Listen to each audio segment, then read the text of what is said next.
Bakhmut Battle, could be Ukraine's most brutal battle yet. The operation in the Ukrainian city of Bakhmut has evolved into the most brutal battle yet in the country's ongoing struggle against invading Russian forces.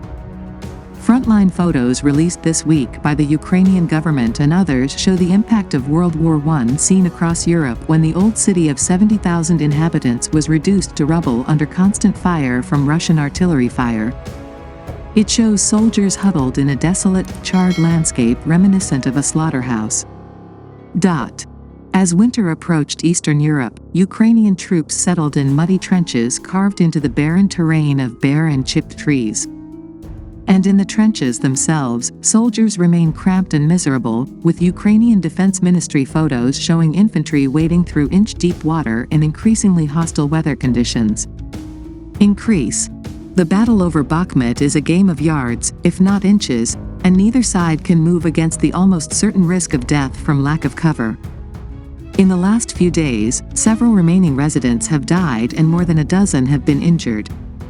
And both sides suffered hundreds of casualties. Totals are difficult to ascertain, between open trench warfare and heavy street fighting that characterized months of struggle. A senior Pentagon official told reporters this week that it was very similar to World War I.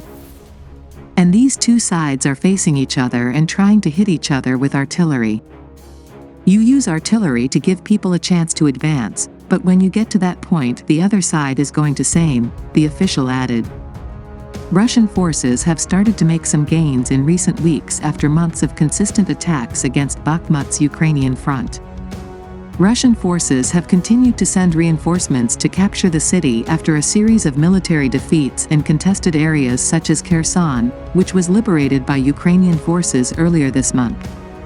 However, in the face of widespread reports of plummeting morale among frontline soldiers, it hopes to regain some composure and speculates that the Russians are exaggerating their progress to take the city. Some people do.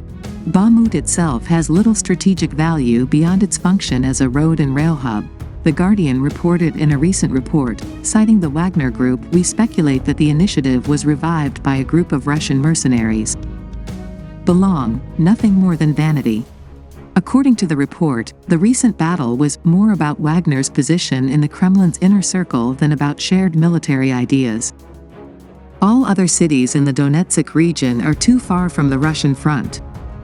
The capture of Bakhmut means at least some progress for the Russians in the Donetsk region, said Hussein Aliyev, a research fellow and lecturer at the University of Glasgow. Told Newsweek earlier this week,